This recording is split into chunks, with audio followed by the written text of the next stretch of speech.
Good evening, everyone. Thank you. Welcome everybody who's here in the room with us, everybody who's viewing on our Zoom link or listening to us online. Thanks for joining us tonight. This meeting, a reminder, it's being recorded, video and audio both. One caveat, there are microphones around the room. They are very sensitive. They will pick up everything you say. So be intentional or non-intentional about being by them. We've got a public comment section tonight, as we do every regular session.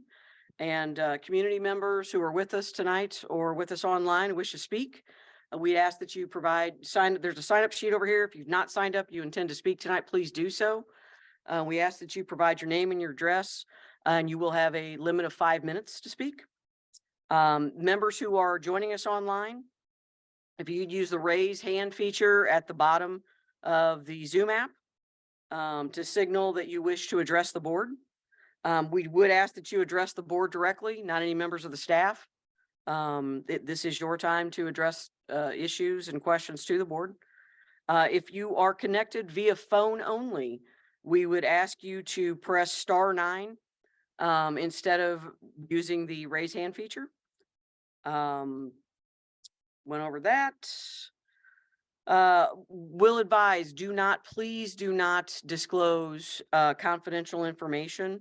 The staff and obviously Mr. Johnson, the board, we will not obviously entertain confidential information here. This is a public meeting, just reminding you all. And staff will not provide individual account information here in an open meeting. So as always, you may always call or email the board with any concerns or the BPU. The agenda and the presentations are found on the BPU's website. If you are using Zoom, they will appear on the screen. My name is Rose Mulvaney Henry, member at large, position 3, and the current board president. Other members of our board and staff include Bill Johnson, the general manager, David Haley, member at large, position 2, Tom Groneman, 2nd district and board vice president, Bob Mylan, 1st district and board secretary, Jeff Bryant, 3rd district, Mary Gonzalez, member at large, position 1, and Angela Lawson, our deputy chief counsel. Would remind everyone to put their phones on silent. And before we begin our meeting, I'd ask that you rise and join me in reciting our Pledge of Allegiance. Pledge of Allegiance to the flag of the United States of America, to the republic which is one nation, under God, indivisible, with liberty and justice for all.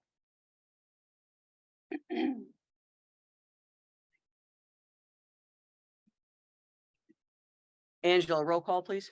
Roll call. Groneman. Present. Haley. Present. Mylan. Present. Mulvaney Henry. Here. Bryant. Here. Gonzalez. Here. You have a quorum. Thank you. Before I ask for a motion to approve the regular session, hold on. Oh, of tonight's agenda. Sorry. Before I ask for a motion to approve the regular session agenda of tonight's meeting, are there any comments or questions or revisions? Move to approve.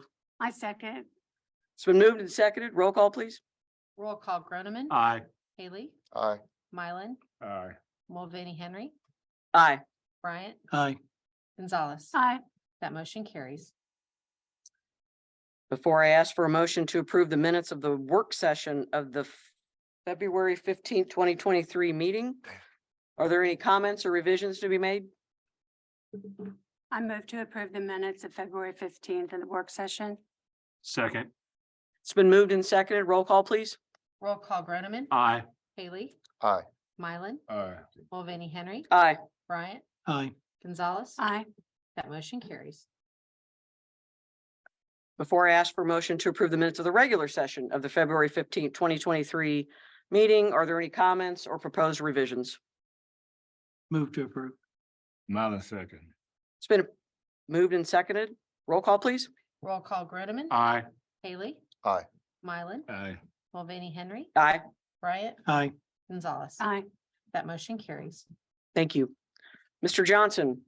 Thank you, Madam President. I do have one person sign up in attendance here tonight. So first I'll call Ty Gorman.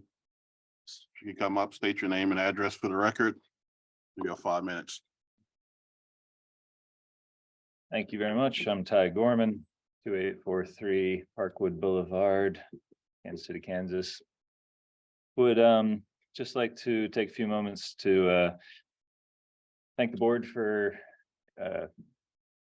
committing to and assigning people to create working groups last session. Bunch of folks in the community came together and talked about what we'd how we'd love to engage more with those people who are leading that work group, and would love to see hear more details and see more what we will be working on this session if possible, and as soon as possible. And I also wanted to bring these down just to keep the focus on the interest in the community. I think last time on the record and in the work session, it was called into question whether or not the people who had signed up around our demands from the community members that we've been working with, which include the ending of any turn off of utilities involuntarily that can put people at health risk, the stopping of the UG commission, which is already in progress, and some folks here have said to the UG commission that they should stop having those fees and those pilot fees and the other fees, we hope, on the BPU bill, because it's a regressive form of taxing that keeps people on the hook and in health danger for if they don't pay a stormwater or a pilot fee, they can have their water and electricity turned off and be in danger. So removing of those, which we are taking up, and appreciate your help within the next couple months in making sure it gets removed from the BPU bill as part of the ongoing working group in the UG commission. So would appreciate more engagement on how the BPU board and staff are working with the commission to make sure that happens. So no more unsafe shutoffs, and then the lowering of bills for low-income customers over the long term are the two main working groups that we've asked for, and that the folks that signed this have asked for, as well as the 30 or so organizers that I just help facilitate here in the community that got these signatures. So I know that last time in the working session, it was called into question the nature of these signatures, and they were actually real. And so I wanted to bring these original copies, which I'll bring up to anyone who should pass them out for corroboration. Would also just like to bring attention to all of the Inflation Reduction Act goings on in the next few months. There'll be releases of rules and money for direct municipal application to millions of dollars of energy efficiency money, and through the State Energy Office, the opportunity for the BPU to be helping people reduce their energy bills. And it's not all the programs require BPU or UG, but one or two of them do. So the community would love to know as soon as possible what BPU is already doing to access those funds, what the plans are for them, and other programs in the IRA that require or can be assisted by utility not maybe control, but at least You have 1 minute. thank you.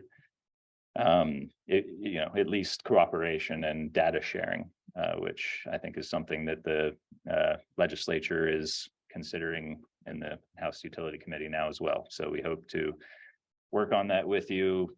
Data sharing, ability to have wraparound assistance services for customers, working group to ensure that the ways that people are falling through the cracks right now for assistance programs can be addressed, the ending of shutoffs until they can, and the lowering of bills long-term by having a process for citizens to be a part of the integrated resource plan and other utility planning, which will kind of be, I think, building up this year and be due next year for the every 5-year integrated resource plan that BPU is required to provide.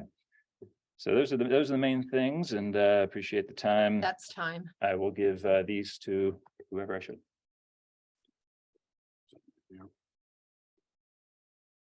Go ahead, Mr. Haley. Thank you, you. Madam Chair. I'll be brief and just thank you, Ms. Gorman, for being here this evening. As provocative of many things that you've said, how would you, in maybe 30 seconds or less to be developed later, share with us how we bifurcate bills based on income? You mentioned that there should be something that, if I'm paraphrasing, you quote, how do you determine, or why should, first of all, why and how do we determine that, quote, lower income, however that's defined, ratepayers would pay differently from everyone else? Again, a very brief answer, and we can develop it later, but I've never heard that before of all the Yeah, things you've talked. So that's not exactly what I said, but 30 seconds isn't maybe quite enough, but there is a low income rate under consideration in the legislature as well. But removing of flat tax fees is one way to reduce the problem for low income customers. Using a per use or quantity of use metric for how much people should pay for all those services, including with the stormwater, water, electric, or the fees on the pilot and stormwater. So that needs to be removed from the bill and made a progressive tax. So those fees are the first part. The second part is the assistance programs and wraparound services that can come from federal money and access to other assistance programs that the low-income folks can access through the utility. And if the utility is a bridge for those programs, they don't have to punitively do disconnect fees, reconnect fees, other deposits and things that are a burden on low-income customers. So there's not necessarily the requirement to have the electricity rate be changed from one residential class to another, even though that is a possibility. But there's all these other ways that low-income customers can I look be forward assisted. to visiting with you about that further, and those and other options that you have. Appreciate it again. Thank you, Madam Chair. Thank you. Thank you. I'm sorry, Mr. Gorman.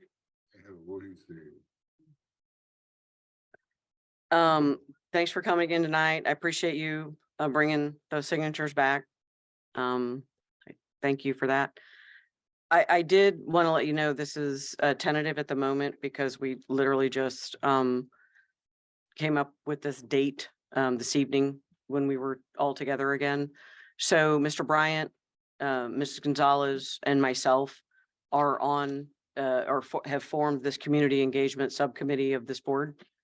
And tentatively, we are going to have our first committee meeting on March 15th, the Ides of March, in 2 weeks. So stay tuned. We'll hopefully be able to share some more details after that meeting. But I just wanted you to know that we have actually made some progress in that direction.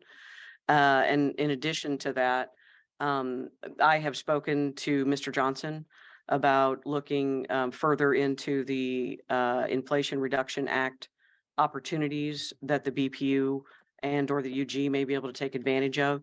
And I know that research, and he confirmed to me actually yesterday that is underway. And we appreciate you bringing that information forward. And I know that it's been instructive to Mr. Johnson and the staff. So thank you. All right. Thank you very much. You bet.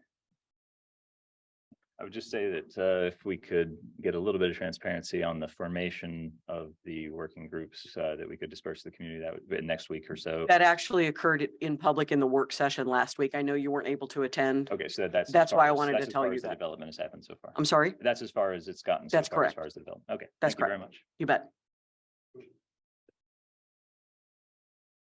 Next person I would ask to come up is Curtis Mann.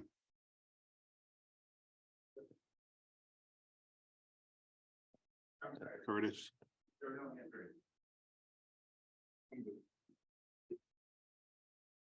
Sorry, you still want to speak? If you can state your name and address for the record, please. You have 5 minutes. Curtis Martin, Martin, I'm sorry. 3071 North 32nd. That's what I understand.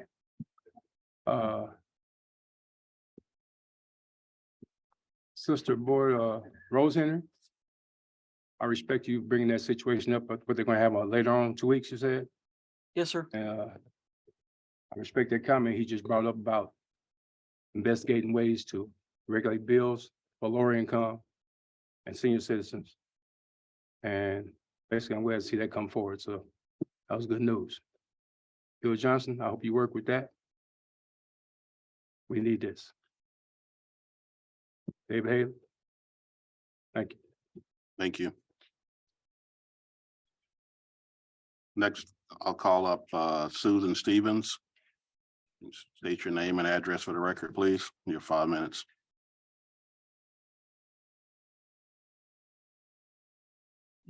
Hi, I'm Susan Stevens. I'm 4018 Silver Avenue, KCK 66106. I'm with Community Conscience Action Network. And I guess my question, I had misunderstood. I thought people were saying that at the last meeting, they did some work on getting into the community working groups. And I was going to mention that for me, who wasn't able to be here physically last time, and maybe some others, I was wanting to check if there were going to be opportunities tonight or later for those who didn't who didn't get to be here physically at that one meeting to, I mean, if I'm able, like if we're not meeting at times when I'm working or whatever, I would like to help with that too. So I don't know if there will be a chance tonight for people to sign up or for those, but just let us know. Thank you. Thank you. Ms. Stevens, I just want to clarify that.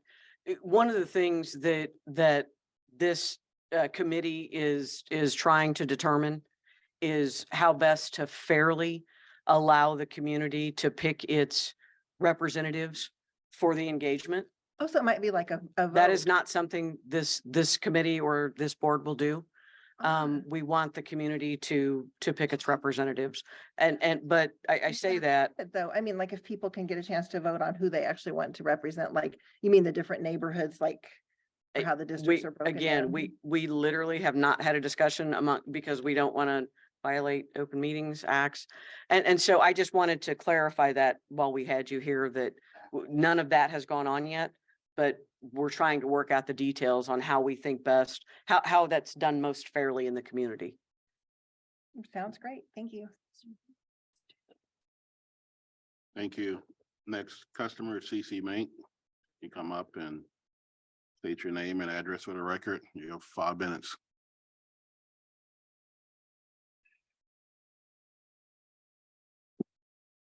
Hello, my name is Tasir Mank. Everybody calls me Cece. I live here in Wyandotte County. I wanted to say that when I first attended one of these meetings for the first time, it was February, I believe 4th of 2019, when BPU had shut off my lights on the coldest day ever.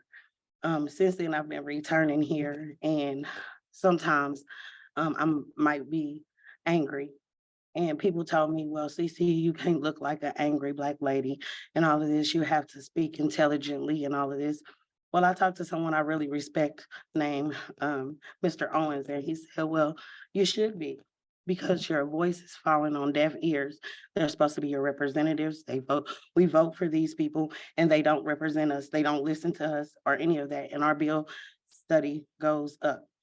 Now, I came to y'all for the last maybe 3 or 4 meetings and told you that people's bills for December and January have basically doubled, where they were paying 300, even though we felt like that was high for the house.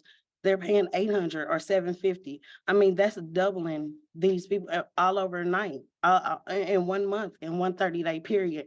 Now, you can't say that many people in Wyandotte County had used that much electricity that they hadn't been previously using, all in the same amount of time. Now, I know that I have a meeting scheduled with him, but I feel like nobody has gotten any answers just on, are you going to investigate it, period? Because I did say that most of these people have the smart meters or whatever, and we know that anything technical can have glitches. So at least investigate it. I mean, y'all represent us. If y'all not gonna cut our bill down, at least make sure y'all billing us correctly.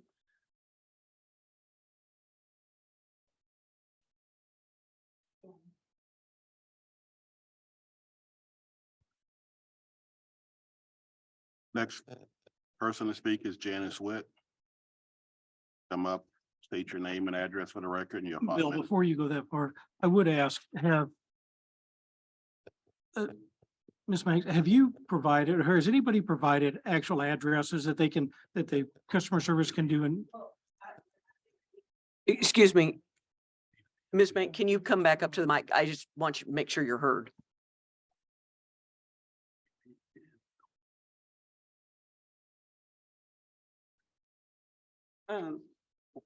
I said, me and Mr. Johnson has a meeting scheduled and I'm talking with some of those people and see if they can come. And if not, to give me a okay to speak on their behalf, maybe not get their information, but at least release their information to you to investigate. However, I just think that it would be in good practice for this company. Y'all make enough money, more than enough money, to just look at all the smart meters that y'all have installed and make sure that they're billing correctly. I mean, that's only fair. And Ms. Mank, I'm sorry, just one more question as a follow-up.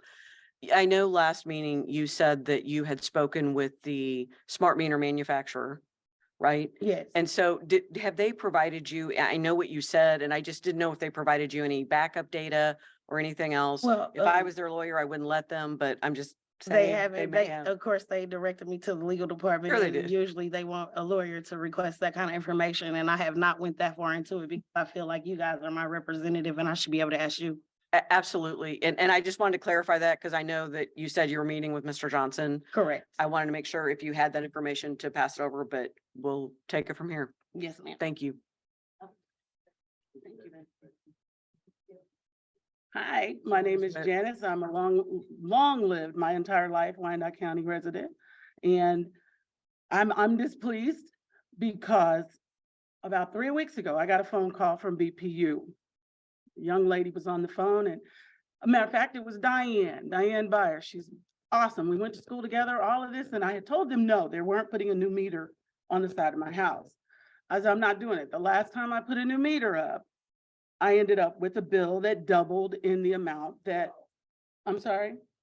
No, okay. So I ended up with a bill that had doubled in the amount that I would supposedly do. I live in a little 1,200, maybe 1,900 square foot house. It's a little raggedy shack. It's insulated. It's just me and my husband, 2 adults. We have no kids. The lights are off most of the time. But Diane asked me, my friend from high school called me and said, just do it, Janice, because they're gonna make me keep calling you until you do.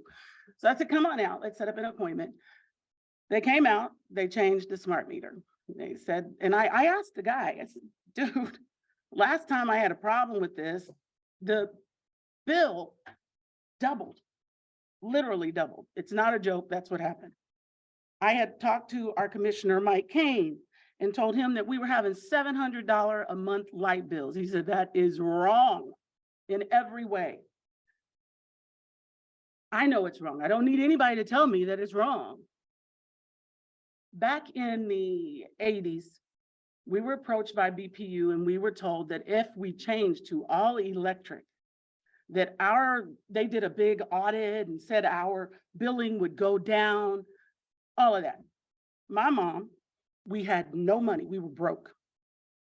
My mom took our last money for propane and bought a water heater. And it was like $400. That's a lot of money for us because we were all but homeless. But BPU ensured that that happened because the bills immediately went through the roof. And it's very hard to cool heat. It's difficult to cool or to heat a cold house with electricity. What I'm holding in my hands now is last month's bill. This was after I allowed the new meter to be put on. The bill shows that it was, hang on, I apologize. I tried to turn it off, but I don't know how to work this new phone. I got it. Okay. So the charge in last January was $250 for the month. This year, it's $700. Here's the bill. I'm not making it up. It's for 100% real. We have changed absolutely nothing in the way that we utilize our power. And in The previous month before that, that was paid on 1/20, the bill was 734. That was the immediate time after we had the new meter. The next bill was 678.12. So it went down a little bit. I should be grateful. But I decided I'm coming because I try to stay out of BPU. I really try hard to stay out of BPU.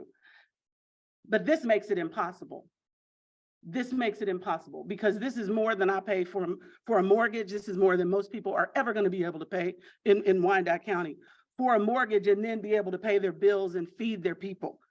I feed over 500 people per month out of our own pocket, out of our retirement money. I haven't asked any, okay, I have asked a few of y'all for donations. I don't know who or why, but I don't want to say none. Have 1 minute. But the problem is, no matter how much food I give them, there is not enough food for them to pay their bill, especially their BPU bill, to pay their BPU bill and buy food for their family and children. This has got to stop. We've got the pilot on top of there. Do away with this pilot. It's time for us to see it go. What are you going to replace it with? Not my problem. You ran for the office. You got it. Fix it. Do it. You can. I have faith in you. But this is real. This is real. A $700 bill in a tiny little 12 to 1900 square foot house. And as a matter of fact, it's less than that because the upstairs is cut off. We don't even have any way for heat to come down. So my question to my BPU board, people who I voted for some of, what are you gonna do? I really wanna know, what are you gonna do? Because I'm here, y'all know I don't come up That's in here fine. often, but I'm here. I'm here and I'm not gonna leave anymore. And if I have to raise hell and make it ugly in order to Amen. get this to change, this is where we are, but I don't think it's necessary. Thank you, Ms. Witt. Mhm. Hang on a second. Go ahead, Mr. Haley, go ahead. Thank you for being here, Ms. Witt. Good to see you again, Janice. It's been a while.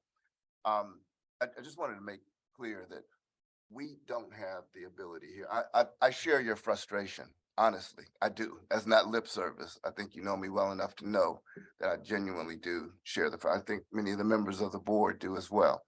But I do want you to know very clearly, and everyone that's here, we have nothing to do, or we, the board, we BPU, have nothing to do with the removal of the pilot. I I mean, understand. so you said, take the pilot off. That's what you, I mean, Yeah. if this, I'm speaking for myself, if that power were out, not only the pilot, that there's several fees. I won't enumerate them. You've got them on the bill. They're all UG taxes or UG fees that the BPU has become the tax collector of. Then you should be over here with us saying that it has to stop. And I understand and I agree with We you. are. I Play agree the with tape you. back. I mean, there's some of us that have been saying that for as long as we've been here. We want the UG, but it's up to the commission, the UG commissioners to adjust or to remove. They're not going to remove the pilot. Trust me, but to I lower it. understand, but we have a president of our organization that is making bajillions of dollars as a, well, as a good and serviceable president of our organization, the organization that we own.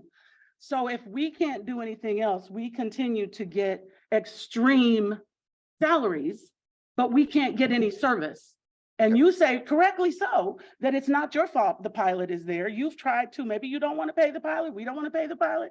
Then all of y'all should be lined up with us, standing in front of the UG saying, make this stop. That's part of what I think you're seeing or hearing from this board, certainly that we're attempting to get that segregated out, to have UG taxes on one side and have them clearly enumerated. And We don't really care about that. We just want it to stop.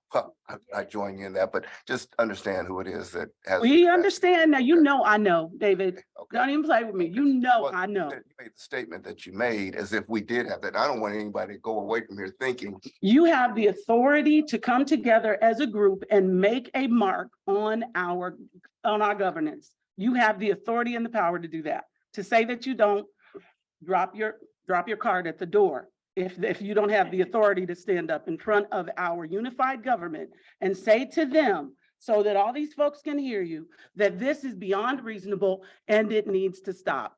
As a unit, you have that authority. And when you've done that and they continue, we know it wasn't them. They didn't do it. They stood with us. We're saying stand with us. That's That's what not I what we're said. seeing, but I appreciate you, David. I Yes, I do appreciate too. you for answering me. Well, thank you, Janice. We always will have that dialogue. I look forward to the continued dialogue. Thank you. Thank you, Madam Chair. Ms. Witt, Yeah. with respect to the bills in question, I'm hoping, Mr. Johnson, that I know this won't be addressed here tonight, but I'm hoping we can do direct follow-up with Ms. Witt. 250 in one January to 700 in another does sound, and I know Ms. Mank has been bringing these same examples to us. Other community members have been doing the same thing. And I know every situation is different. But those who are bringing them forward, I do think we obviously owe it to them to look at this more closely. I don't know if this is a meter issue. I don't know that it's not. But I have a picture of my meter so- and these, if you would like to see them tonight, then we can, So Ms. Meg, I'm sorry, Ms. that's okay. Witt, I love her too. I'm sorry, Ms. Witt, have you had a chance to talk to customer service about any of the things you brought to the board? Yes, tonight? we called and they said we needed to get an audit and that the audit that we Okay. needed, we would have to pay for. I ain't paying nothing. Okay. You know, I am paying enough. Why do I well- need to pay for an audit? Okay, well, I'm not going that far yet, Sure. so, okay, so, just. Has customer service told you that they've looked through the bills and have they gone through to see if there is anything unusual about your bill and have that conversation with you? If not, then we do have people in the back of the room. We've discussed this before. We talked about this, Nina? Don't know who Nina is. Jonetta. Janetta. Okay, so we talked about it at a meeting about 2 years ago, maybe 3 years ago. I had this conversation right out the hall, in the hallway right here. And she explained to me, that's how I understood, that it is much more difficult to heat a cold room with electric heat than it is with fire. And so she explained that to me. So I understand it fully. I truly do. And I'm not trying to beat anybody up. But if we Okay. had just 1 month of your salary, I could take care of So a lot of this people. is- Come on, give it to me. This is, Come on, give it to me. You know you want to. this is about your bill, not about my salary. No, But well, but have, it's both, because I have pay your you- salary with my bill. have you had any, So I'm not trying to be Okay. nasty, but that's where we are. have you had, okay, have you had any recent conversation with her about the two bills that you brought here tonight? Not about these two specific bills, but it's the same issue that I've discussed with her before Okay. and with customer service on the phone. If you would speak to her, we can see if there's anything going on differently than a year ago, because that's a long period of time that's elapsed. So there may be other things going on that we don't know about. The best way for us to understand that is if she can look through your billing history, take a look at what's going on today, and then we can probably have some comments or at least have some conversation about what we find there. Okay, Okay, thank you. you're most welcome. thank you, Ms. Witt. Jeanette, if you would get with her and take a look at her bill, see what you can come up with. And just follow back up with me if you would. Next customer is Louise Lynch. You can state your name and address for the record, please. You have 5 minutes. Yes, my name is Louise Lynch, and no, I will not give my address, nor my phone number. I am a resident of Kansas City, Kansas. I believe that part is putting people who come to speak at risk for safety. So I will not comply with that. I had planned what I was going to say, but I want to respond to some of the conversations that I just heard about. Yes, Mr. Johnson, I want to thank you when you did go up to the commissioners and you said to lower the pilot to 0, to take it away. I was there when you did that, and I appreciate that. And that is a start.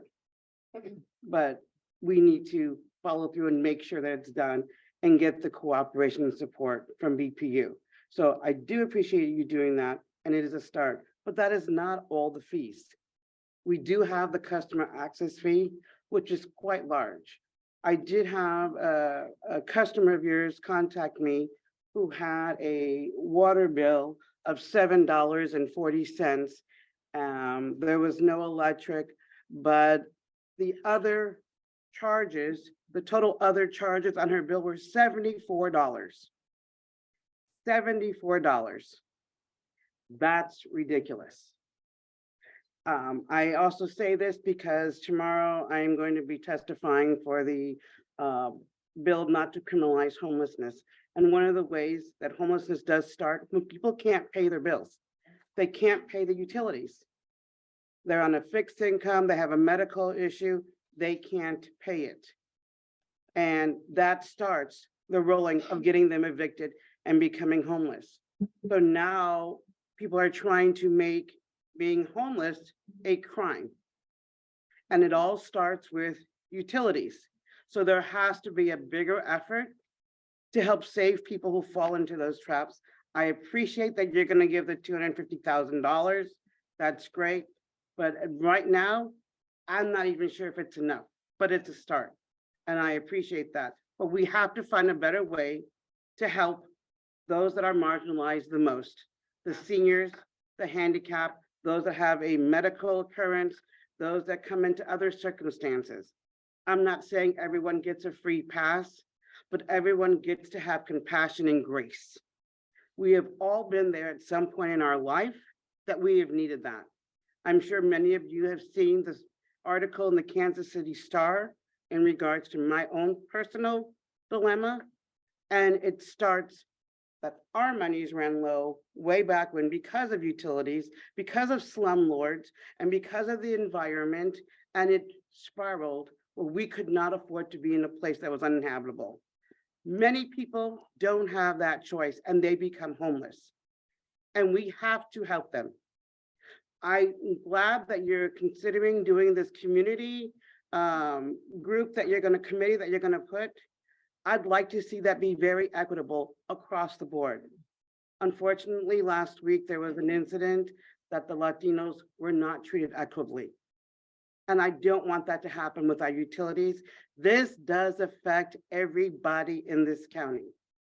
From the smallest, from the youngest to the oldest, and every shade of skin tone that you can imagine, every gender, every sexual orientation, every whatever. We need to have compassion and a safe space to help those not fall all the way through, where if they become homeless, they have to go to jail. You all can have a part in that. And I really would like you to dig deep into your hearts. Because Have this 1 is minute. a very Christian time of Lent. And I would like you to dig deep. What would Christ do? Would he let us continue falling further? And it's not your problem, or you don't have that power. You do have that power. There are many super high salaries in this organization. That money could be utilized to help those of us that are less economically able to pay the rates that are happening. There are a lot of things that can be done. If you are a true Christian or whatever your religious background is, now is the time to dig deep. Now is the time to remember, this is not what your God, your Christ, your Yahweh, your whatever you pray to would have you do. Do the right thing for That all of is the time. people. And when you make the committee, make sure that every group That is is time. considered, included, and given compassion to. Thank you. Thank you, Mrs. Lynch. Thank you. Next customer is David Smith. If you can come up, state your name, address for the record, you have 5 minutes.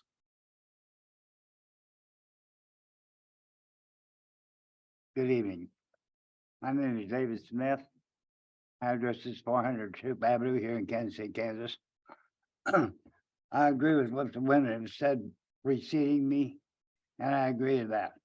I belong to an organization here in town, Central United Methodist Church, and we've been dealing with homeless people here in Wyandotte County for 25 years. And it's getting better. It is getting worse and worse and worse. every month. We do not have the funding for utilities for people in the community. We're not that large. But if you belong to our church, which is not large, we in our church will come up with the money to pay your bill. And it's getting to the point that it is ridiculous. I don't even run my heat because I live on the south side of the building. So in the daytime, whether it's cloudy or any sunlight at all, I get it. And I live on a top floor. Heat rises, right? The temperature in my apartment right now is over 80 degrees. It's that way every day. But my utility bill is over $250. And I have a one-bedroom apartment. Excuse me, what's wrong with that? Now, I know for a fact, a few years ago, there was a movement to try to get the problem solved with the UG on B, getting some things put back to them that belong to them instead of taking it away from BPU. And it didn't work because it didn't pass. The reason it didn't pass is because the people in BPU just didn't get enough backing to get it done. Just like it says on the wall, you're our community. UG isn't. They're out to clean our plow. They don't care whether we have food to eat or not, as long as they get more money. It's crazy. Every sign on this board, every one of you, that's what you claim to be. Then get behind us and help us stop UG. Keep taking our money that we don't have. And you've got the committees, yes, that's great. All the churches here in town that have a homeless program or a food pantry need to be on that committee. I don't know how many churches have pantries, but we do. And I can name 4 or 5 right now that do, that try to help with the utilities if they can. Maybe not all of it, but part of it. But that doesn't help because they don't have anybody to put down on it anyway. Everybody here is in the same position. That's why we're all here, because you people are we only have you to talk to. UG, you can't go to a UG meeting. Forget it. I don't care how many times you put your name on that list. Cross it off, cross it off. That's why we're all here, to see you people. We help you. That's why we're here, because you are backing us up. So please help us empty or fill it up. We have to put another 300 chairs in here. Bring them down, we'll fill them up. But you stand behind us and we will stand behind you Have 1 when minute. we vote. Thank you. Thank you, Mr. Smith. Next person is Thomas Gordon. You can come up, state your name and address for the record, please. 5 minutes.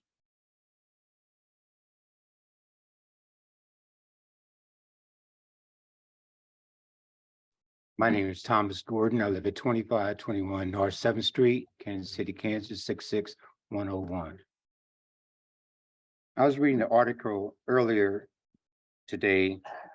It's from the Wyandotte Daily, and it was speaking about the mayor. So I just want to quote it as to what was going on when people were talking about the UG had the power to remove the pilot, and the BPU doesn't have the power. I don't know where that really lies. I think that lies within the charter. However, that's embedded within the charter.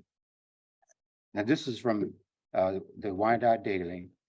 Mayor Gardner said the people who voted for him said enough is enough of raising taxes. Hard decisions have to be made on how to streamline this bloated government, he said.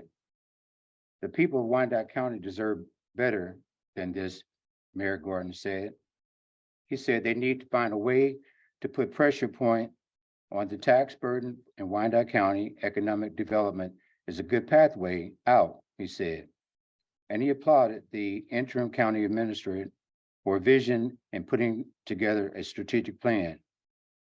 He said he has been told there is a lot of wasteful spending and there need to see if there is a real or just perception. He supported real tax relief for the people of Wyandotte County. I'm getting to the point of this whole article. Mayor Gardner also vetoed the pilot fee, but he was overridden by the commission on an 8-1 vote. So the problem doesn't lie strictly with the BPU commissioners, and it doesn't lie with the mayor, it lies with our commissioners. The mayor can only set the agenda. He doesn't have the power to do anything. This board right here, you guys interpret the policies of the BPU and understand that you are driven by the charter to collect these taxes from the UG. But this problem lies within the commissioners. So if we want to make a change, we need to make a change with the commissioners, not with this board, not with the mayor, but the commissioners is where the problem lies. So once you know where the problem lies, then you know how to correct it. To come up here and to continue to talk about the salaries that the people are getting, I understand that. And I do have a question in my mind. How can anyone justify having a salary increase while you're increasing our taxes? That's a challenge for me to understand. But you're not the only one that's getting an increase in your salaries. I understand that the commissioners are getting a huge increase in their salaries as well. So the problem that I see is that if we have our taxes going up and your salaries are going up, why are your salaries going up? Or how are they going up? The only way they can go up is that you have to increase revenue. And the only place that you seem to be getting revenue at this time, not just you, but the commissioners, is from increasing our burden with taxes and fees. So the solution is we need to band together. You need to back us with getting the commissioners on board to vote and to relieve you from the burden of having to collect these fees. I think that's already in the works right now with the pilot task force. I asked to be a part of that You have 1 commission. minute. And from Commissioner Bynum, I wanted to represent the seniors because we're the least likely to be able to afford these fees. And they granted me that opportunity to be there. The task force is working very hard to try to find a way to separate the pilot from your bill that is in the works right now. That's not just fluff, but they're trying to figure out how to do that. And I tell you, I will stand strong for the seniors because I know we're on a fixed income and we will get it done. Thank you. Thank you. Rob, I'll now ask you if there's anybody online who has their hands raised. All right. So this moment, we'll go ahead and close the public comment section and we'll move on to GM agenda. First, I'll ask Lori to come up, give preliminary January 2023 financials.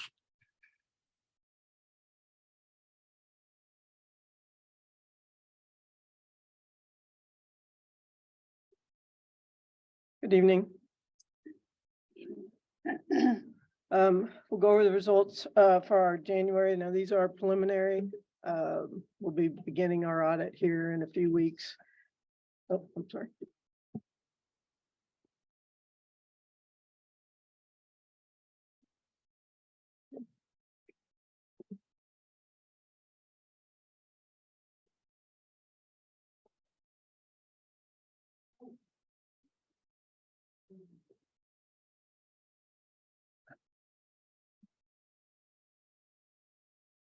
Okay.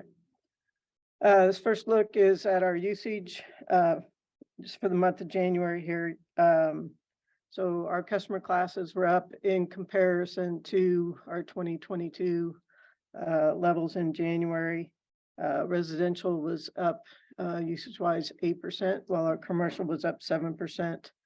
Industrial was up 20%. So overall, a 10% increase in comparison to January 2022.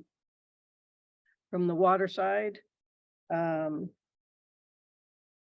overall, our usage is up over 2022 levels by about 5%. Residential is up 4%, while commercial is up 10%. And industrial is down slightly by a little bit less than 1%. For the revenues, this is a month to date and year to date together here. So in comparison to 2022, our revenues were up about 11.6%, with about 3.1 million of that on the electric side and about 195,000 on the water side. In comparison to budget, we were up about 2.2 million on the electric, about 80,000 on the water, so a combined of 2.3 million. Some of the variances there, so our residential was up about 9%. I'm sorry, overall electric is up 9%, residential is about 720,000. Our commercial is up about 1.2 million, and then industrial is up about 318,000. Our wholesale sales are down in comparison to what we projected. We had a little minimal opportunity to sell power on the market in the month of January. Overall on water, we were up about 2%, with residential being up about 100,000 and commercial up about 92,000 and industrial up about 30,000. Next slide is our operating expenses. So in comparison to 2022, we were up about 3%, which is about 600,000, 400,000 on the electric side and 200,000 on the water side. From a budget perspective, we were down about 4.9, almost 5%. We were down $1 million on electric and about 150,000 on the water. We started in January recognizing our under recovery of the ERC for the first 6 months of 2023. Each month, we recognize about 2.4 million of expenses. Our ERC third and fourth quarter from 2022 under recovery was about 14.8 million. So with the under recovery recognized, our electric was down about 5% and our water was down 5%. So on a combined basis is 5% below budget. This just looks at our year-to-date less depreciation in 22 compared to 23, pretty much in line on the electric side, up about 200,000 on the water side. In comparison to budget, we're down about 6% with electric being down about 1 million and water down about 200,000. So some of the variances there to budget, our purchase power was down about 930,000. Our fuel was down about 1.8 million. Production down about 400,000 and T&D down about 500,000. This is a very big change from what we've seen in 2022, where we saw our fuel and purchase power cost be a lot higher. We're looking at our projections, as we set our first quarter ERC, gas prices being about $7 per decatherm in our calculations. And it has gone down quite a bit in January and also in February. So we are able to recover some of our under recovery from our ERC, and hopefully we can make some headway on that in this first quarter with gas prices being down. Can I stop you for a second? Lori, did you say we were gonna do that ERC collection in the first 6 months? Yeah, we divide it 6 months. 6. So yeah, we're recognizing 2.4 million a month through June. Yep. Next slide is our change in our net position for the month and also year to date. So we had a positive 4.2 million, 3.7 million in the electric side and 565 million on the water side. We projected to be at a positive 1.1 million from a budget perspective. Next slide looks at just our revenues versus expenses, blue being the revenue and the red being expenses. So the blue represents just looking at the month of January. So it's about 27.2 million and our expenses there about 24.3 million. On the water side, at about 4.2 million in revenue, while our expenses were about 3.6 million. It's just a little bit above our 2022 levels. We look at our average daily collections. In 2023, we're about 1.8 million, almost 1.9 million in the month of January. So our collections is looking at our November, December usage, billed in December and collected in January. That's the timetable for the collections. Next slide looks at kind of our historical monthly cash comparison. So we did see a drop in cash, about 6.5 million. Some of the drivers to the cash, I mean, we've been doing some work on our projects associated with the KDHE. We've requested a reimbursement, so we have about a $3.3 million reimbursement that we should be getting back here probably within the next week to 10 days. So that's expenses that we've already paid out, and so we request that money from KDHE. So our cash position. The next slide. Cash position. So as I mentioned, we had a drop there, so we're at 60 days of cash on hand. In December represented about 68 days.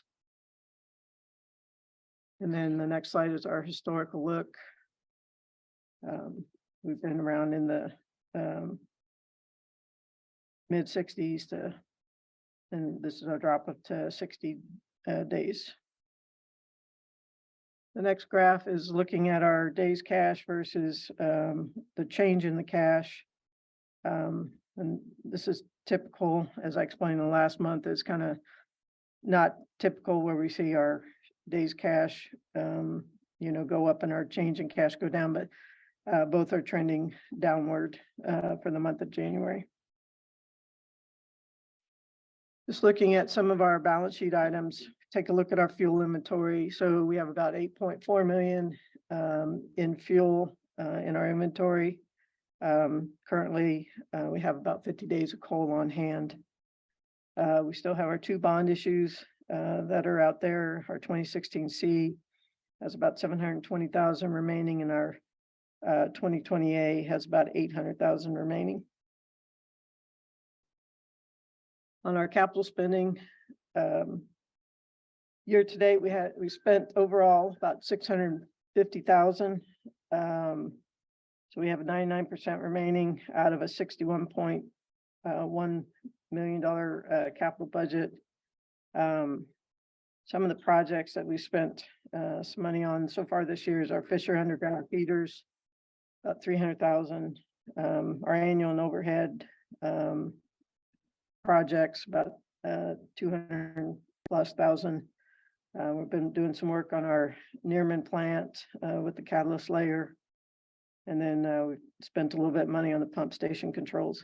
We did receive a reimbursement back from FEMA from our storm back in December of 2021.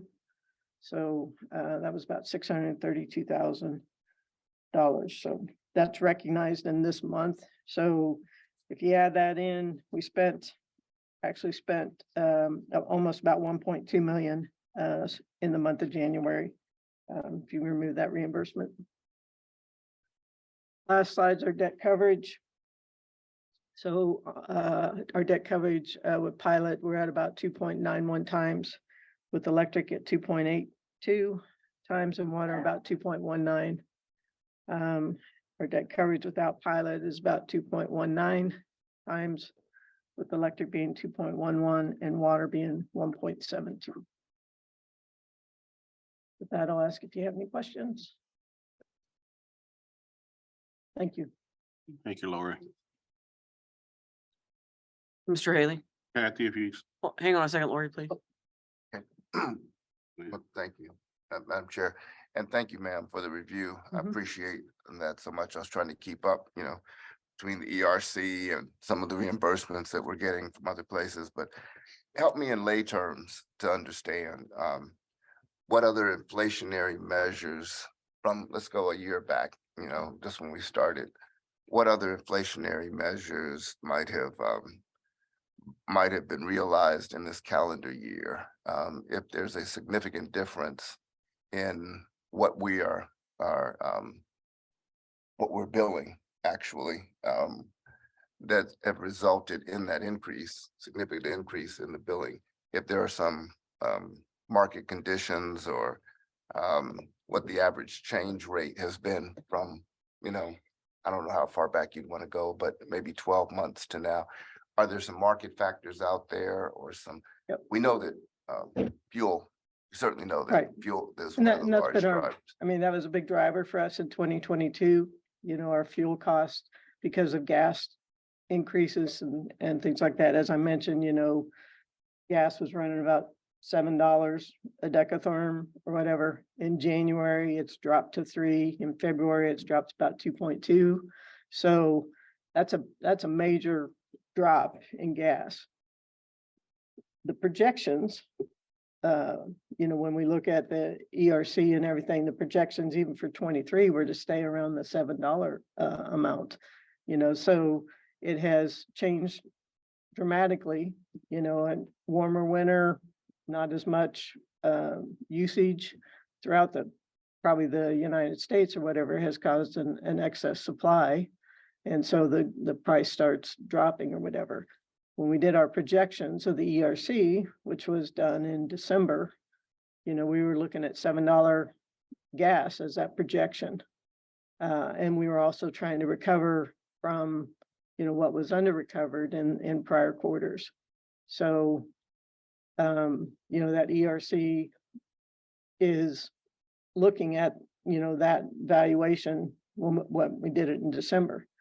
With it being a lower amount, it not only has, dropped the price of gas, but it has also dropped our, ability to sell on the market too, and, it's cheaper to be in the gas market than overall, our plant, using our plant and things like that. So, it has been a dramatic shift in what we saw in 2022. With that ERC rate the way it is, the hope is with the lower gas prices, our current costs are gonna be lower than what we projected. And then we can also recover what we weren't able to collect, this is the first quarter, so it was the third quarter of 2022 is where we had that $8 million under collection. So market price has really driven a lot of this. Thank you. I don't know. Brief follow-up, Madam Chair, Lori. So we produce everything into the SPP and to, the power pool, Southern Power Pool. Do we buy back, or is there a difference in like our kilowatt buyback or a difference in that from maybe a year? Is the net effect a higher per kilowatt or lower per kilowatt I'm purchase? gonna ask for help there because I'm not 100%. And I know that is really, My- yeah. my but yeah, buddy- We're really getting into the next discussion too. Oh, it is, so. oh, it is, all right, well then, I'll just, let me withdraw Do the you want question and. we'll Well, just- with the On the, next on item? the agenda. We were gonna talk Oh, about that Oh, anyway. okay, Oh, in okay. the next side. Thank you. Can we do that then? Thank you. Anything ma'am. anything else Appreciate it. other than market Thank you. conditions? Anything else other than market conditions? Thank you, Madam Chair. All right. That's okay. Okay. The only other thing I would add to that, to Lori's answer is just the cost of doing business with the supply chain issues, prices across the board has gone up. So almost everything that we pay for 2020, everything we're paying for today, we're having to pay a higher and higher cost to get the same type of products and services for the things that we need to operate this utility. So I just want you to also factor that in as well. Mm. And it's taken longer too. I mean, just like, we ordered transformers, we're back at the beginning of 22 and you still haven't got our order. So things like that, it's taking longer and then it's also a higher cost. At some point in time, I'm wondering what that net percentage of cost differential might be, and that may not be for you, it may be for the next, so on par. What that, with everything taken into consideration, approximately what the difference would be in these inflationary times and the, supply chain and what have you, what that difference might mean in terms of a net difference. Thank you, All ma'am. right, I thank you. appreciate it. Okay, so Kathy, if you be patient with us, if you could be patient with us. Okay, thank you. Well, since we're into this conversation, I was gonna have Jaren or Andrew. I know Lori's gonna bring Andrew up, but Jaren was scheduled to come in. And then whoever else you need, Jaren to help with what you were gonna talk about, and then also answer the question that's on the table. Yeah, we'll skip ahead here to the market operations. The main thing I wanted to do, we've got a new presenter out of electric supply, Joe Perez. I wanted to introduce Could you- him. Jaren, you speaking to them. Okay, can you hear me a little bit better now? The main thing I wanted to do, Joe Perez is going to present on behalf of Electric Supply. He's a new presenter. He's a supervisor of EMS operations, and among other things, Joe has kind of dove into the market side of things. He's very analytical. So one of the things that he focuses on is looking at the parameters associated with our generating resources, whether they be renewables or local generation. Looking at the parameters, how they're used in the market, how we can leverage those generators to make them as valuable as possible for BPU. He's also been one of the drivers in initiating daily conversations with the production group. So he and Glenn's team talk daily, market conditions, trends, fuel prices, generator, status, maintenance, different parameters associated with that to make sure everyone's on the same page. And it's been really productive because ultimately, we're on the same team. We've got to convey that information to the Southwest Power Pool. The daily calls have been productive. What they're going to get into tonight is just kind of the way Nearman has been operated so far in 23, what we've experienced, the contributing factors, the things that are causing that, some of the market conditions, some of the parameters we're seeing, and then also the discussions that are being had between production and Electric Supply on, do we need to tweak some things? Is this the best way? Or are there some parameters we need to adjust? So it's an ongoing analysis. Things are continuing to get looked at daily and worked on to try to, again, maximize the value of the resources we have. And right now, Nearman is kind of at the center of that discussion. So I'll turn it over to Joe. He's going to take you through some slides from our perspective, current market conditions in Nearman. And then Glenn, I believe, will wrap up the discussion from Nearman's perspective. Joe, here's your clicker. All right, thank you, Jaren, for the introduction. As you said, I'm Joseph Perez, supervisor of EMS operations. I kind of oversee the group that manages the reliability of the bulk power system, and also we submit all the resource offers to SPP for our generators demand bid to buy or load. So a few things. Let me see if I can. How do I go to the next slide here? Oh, there we go. Okay, so I was gonna answer the question about why is it Nearman running? So, you know, these three bullet points up here are kind of like the main drivers of you know, why the unit hasn't been running that much in January and February. So when you have you know, these three items, you got high wind, mild temperatures, cheap natural gas. So with Nearman being a coal unit, you know, typically, you know, all these combined here, there's kind of gonna lower the prices out there, kind of take Nearman, I guess you'd say like out of the money with the SPPs looking to commit resources. You know, they start by the cheapest resources out there and then just work their way down the list. And, you know, right now you can see from this next graph, you see at the end of December right there, you know, we were sitting right there around $7 a decatherm for gas. And then it just, you know, it just dropped like a rock after Christmas time. And so basically what that did was, you know, Nearman was having a good year, gas was high. So Nearman coal units, they were undercutting all the gas units out there. So, I mean, the wind's always the wind.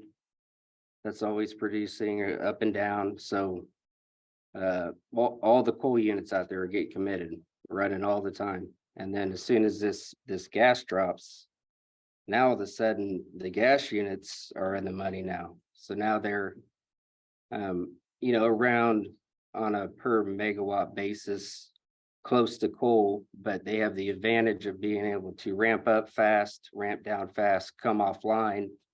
There's not minimum runtime. I mean, they're usually really short on gas, like 4 to 12 hours or something. So they could turn them on and turn them back off at nighttime.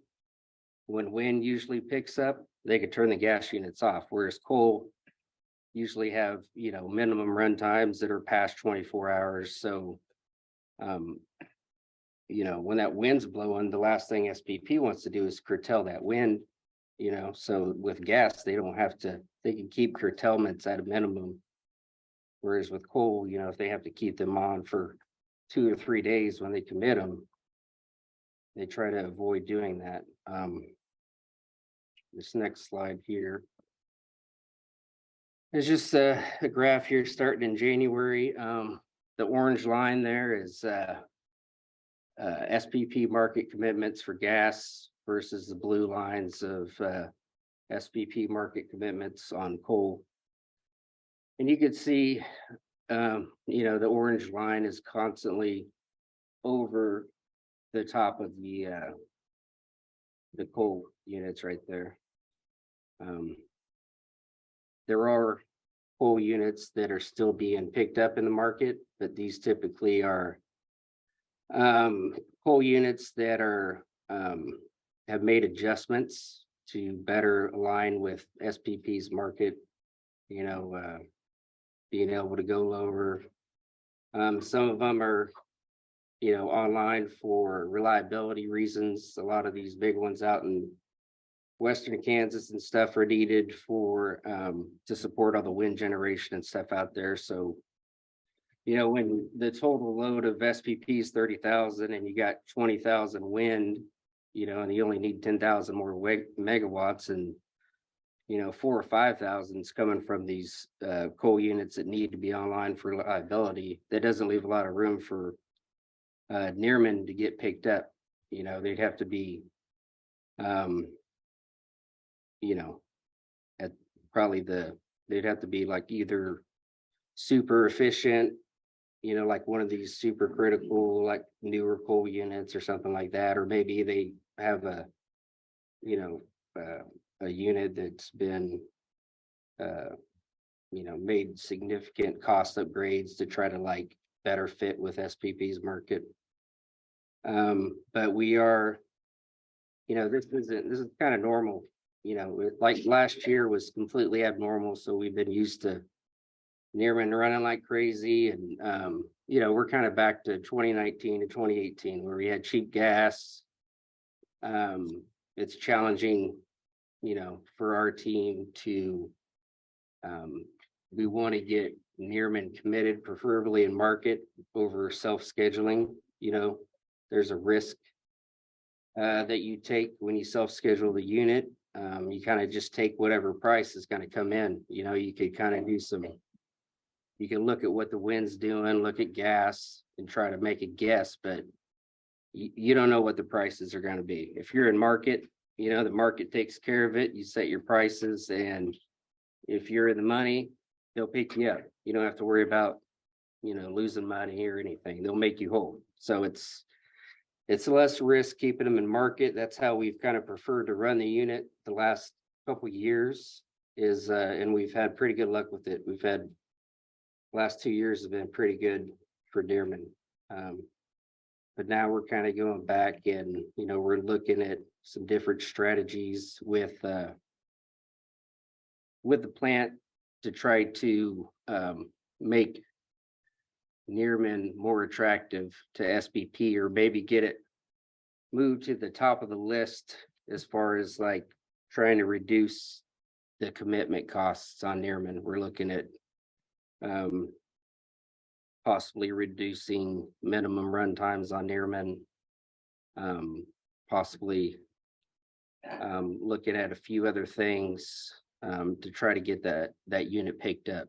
And this is just very kind of high level. If you guys need me to go to detail, if you have any questions, please feel free to stop me and you're welcome to ask. But this is just kind of like, real high level kind of, what we're looking at. I'm sure you guys have heard this before, but we offer all of our units usually in market. So we set our prices, our run times, we offer them all. We're kind of offer them to SVP, and if they need them, they pick them up. And of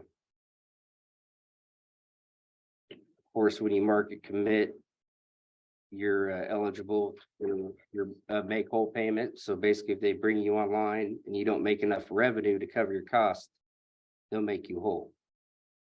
And in the self-commitment status, you're basically saying, I'm going to run tomorrow and I'll take whatever price you want to give me. So there's no guarantees that you're going to make your costs. You could lose money. So the majority of time we are in the market commitment status. There are times though where we do self-commit the unit.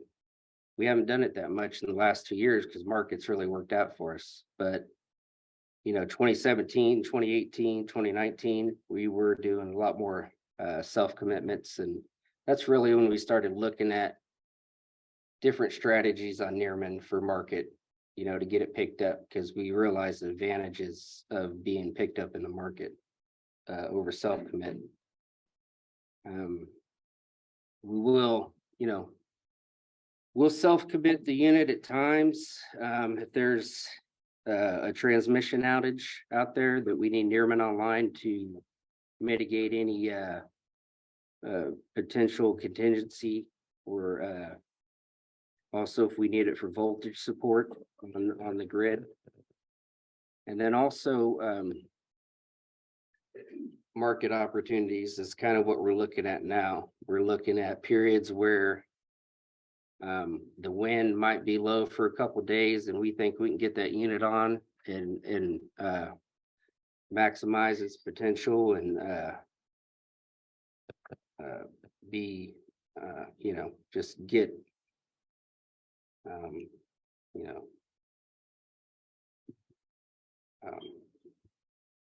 be able to support or maximize our generation.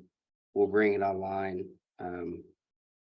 So that's just some things that we're looking at as far as like market opportunities go. And that's what I've been discussing with Glenn. We're working on that. daily. We're talking about some things, some adjustments that we're going to implement pretty soon to try to see if we can get that unit picked up in the market, and also some periods where, you know, we could self-commit it. And I guess I'll turn it over to Glenn, and he'll talk about some of his reasons why he'd self-commit the unit, or, you know, and what they do in the downtime and stuff like that. Thanks, Joe. No problem. You guys hear me? Okay. All right, so the exciting part. So self-committing the unit, we are often required to run that unit, basically stay environmental compliance. So, and performance testing, like, coming up for this large spring outage, we'll be performance testing the unit because we're a large capital investment in new coal nozzles. So we got to be testing pre and post after that large capital spend. The other thing is this unit is a CDS. You spent a lot of money on the AQCS system, and air slide material is what's used for your SO2 reduction. And if that material sits in the air slides too long, it doesn't want to move after a while. And it costs a lot of money to dump that air slide material and rethrow up lime, which is a high reagent cost material, to refill those air slides. So we like to run the unit periodically every 21 days or so to cycle that material out. Also, as you know, coal will self-ignite, coal will burn. So we can't leave that in the silos forever. So we have to burn down those silos occasionally. So we'll choose to run the unit if we need to get coal out of those silos. Extreme cold weather, we ran at the end of December, a real cold snap, I guess they call that Elliott. Did okay, but we self-committed the unit again for extreme cold weather, just because, you know, it's not designed to be out in the weather like a unit down south, right? So you see these low ambient temperatures and pipes start freezing, your heat trace fails, and then you got bigger problems you ever wanted to have. And we test run units for performance and reliability. And hopefully, I think what Joe was explaining very well was, you know, the SPP market is basically, you know, we buy what we sell it for. So, David, you asked a question about, you know, what's the difference? Our power is no different than anybody else's power. At the end of the day, according to SPP, the only time we really make a profit is when we wholesale sale. So the goes in equals the goes out in that balancing authority with the SPP. So when we're not making the power and we're not using the fuel we bought, that's kind of building up those coal reserves, and you get this larger days on hand of coal, and that's money we spent that's sitting on the ground not producing revenue for us. So we all have to take all that stuff into consideration. I talked a lot about market commitment and offer. So there's a lot of things we can do to make that unit more attractive to the market. Flexible operations, more ramp up and down rate, whatever these other ancillary services that SPP pays more for, we try to get the unit to that point. When I got here a couple of years ago, we widened the range of 2 mil operation and widened the range of 3 mil operation. And I don't know if it was a benefit or not, but I think it made the unit more attractive when gas prices were as high as they were. So I talked briefly about managing fuel. Like, one of our biggest expenses is the coal pile we have right there. You know, we're committed to receive 600 tons. Last year we burnt 750,000 tons. This year it's going to be a stretch. So we'll have to take that coal and move it in a pile and store it for a period of time. So we're trying to work with the Western Fuels Association to divert that train occasionally and divert it long enough to where we still make our 600,000 ton commitment, because the penalty for not receiving that coal is $5 a ton. And that's a lot of money. So, you know, we actively are trying to manage that. So find opportunities, turn down the unit even further. Like you said, when he shows the nighttime prices are negative to really low. So if we do self-commit this unit, we want to be as low load as possible, so we manage the loss better, if that makes sense. Take advantage of the peak hours, the 4 or 5 hours where you have high prices might pay for the whole day. But at night, when those prices go low, It's like you're doing it for free. So the other thing is to be more reliable to the unit or to the SPP, and that's like fixing D rates. Anytime we call Joe and tell him, hey, we can't get that mill on, or we're having trouble getting this started, or we can't get in compliance, all those things affect our performance in the market. So we always try to mitigate those and fix those. And being reliable. When we talk to Joe, when we set up the unit to be brought on, we always discuss hot start, cold start, how much time, when to put in the first fire. Because when you talked about making yourself whole, I don't know if you guys know that or I've heard of that before, but it's really where you recover the fuel you used in startup. And if you run outside of that minimum runtime, you really don't recover those costs. But if you're called off within that time period, you get to recover those fuel costs. And those could be up in the $60,000-$70,000 range. So the other thing is to focus on capital investment that has a positive value add. You guys call it ROI in the business world or EVAs or whatever, but we got to choose our capital investments wisely to make sure that they do produce some kind of cost savings or more revenue. And one of the most important things that jobs I have is sharing this information with employees. People side of the business, you know, they worry, you know, the units aren't running. Why aren't we running? What's going on? What's going on? So I try my best to discuss things like Joe talked about, low gas prices. $2 natural gas. I never thought we'd see it, but you know, when we were making hay there a couple of years ago, it was up in the $9 range. So we were definitely the more efficient unit. And SPP is responsible to bring power to the people at the lowest possible price. So that's what their driver is. And so we need to manage cost, manage our price into the market and make sure it's as competitive as possible. And we be as reliable as possible. And those are the things that we're doing. And that's all I got to say about that. Unless you all have any questions.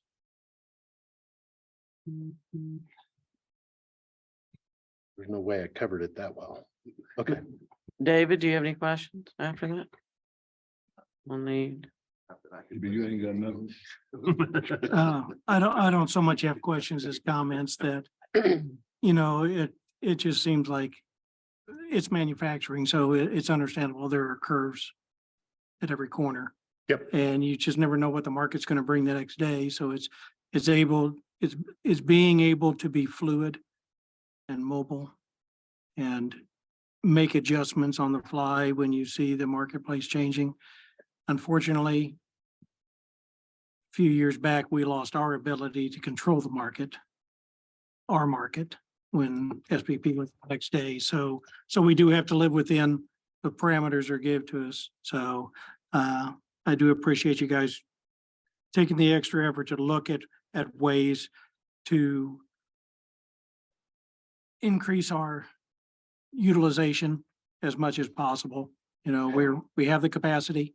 How can we find ways to make it attractive and utilized so that we keep the costs down as much as possible? Yes. I mean, we have costs there.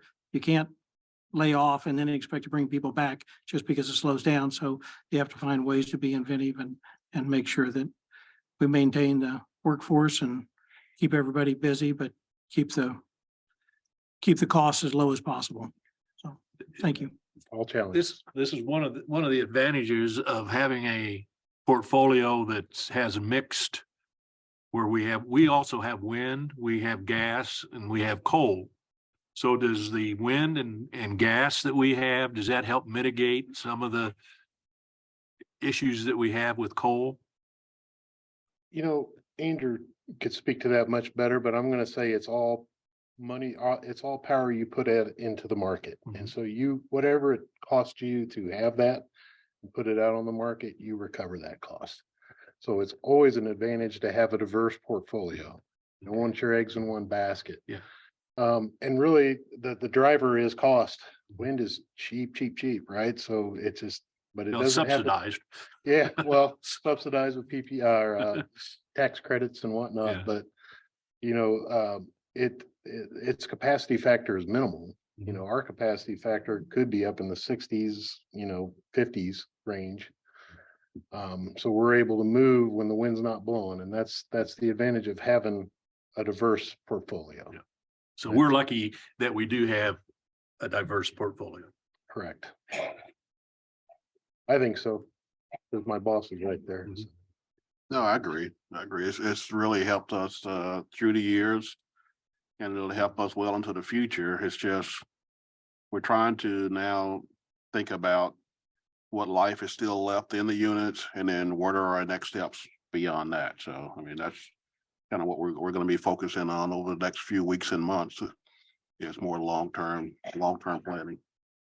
Because Dearborn won't be around forever, and what do we do? I mean, we got other gas units that we've had for a while. We've done a good job of extending the life to keep that diversity in place, and it has served us well. It's just you have to continue to be in a planning mode as to what do you do into the future when they're not available or market conditions change to where they're not competitive. I mean, what do you do at that point? Well, it seems like it wasn't that long ago that we were nervous about getting enough coal, that we weren't going to get what we had nominated, and now we want them to stop bringing us coal. Well, I'll tell you that I've learned a lot in the short period of time that I've had the executive director position, and that coal contract is confusing, but the worst thing you can do is stop taking deliveries and remove the power. When I say power, that's the locomotives that actually move the train. Right.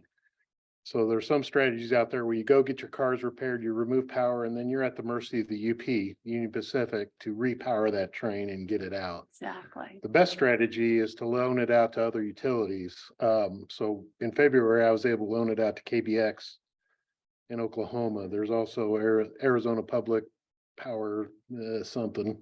I can barely remember my own name, other utilities, but so loaning that out and keeping the unit in service makes it a lot easier to get it back when you need it. Good. I'm glad we were able to do that. Yeah. Thank you very much. I appreciate it. Thank you, Glenn. Thank you. Next, Lori, you or be just so Kathy, if you can come up. Sorry, it's taken a while, and thank you for being patient with us tonight. So as the board knows, we've been for the past several months, we've been working through our cost of service for both electric and water, and we're required to do this on a periodic basis. So about every 5 years or so, we'll do a cost of service study. And it's just really updating us on where we are cost wise, what does it take? So what are our requirements for future budgeting and revenue requirements to be able to operate this utility as efficiently as we can. So Kathy is gonna go ahead and take it from there, and Yeah. thank you. I'm Kathy Peters. I'm an attorney at Kutak Rock. Our offices are right next to Union Station, which means we couldn't get into our building for the parade because they weren't letting anybody in or out, just so you didn't interfere with the parade. But as most of you know, I am also a Wyandotte County resident and BPU ratepayer. I have been representing the BPU on rate matters.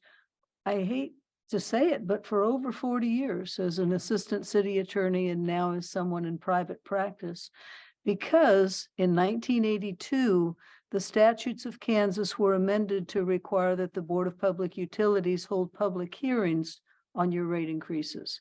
That was not put in place for any other utility in the state, but you had large industrial customers who had been quite upset that some decisions had been made without getting in touch with them. And therefore, the BPU held rate hearings and then agreed to allow this to be part of the statute.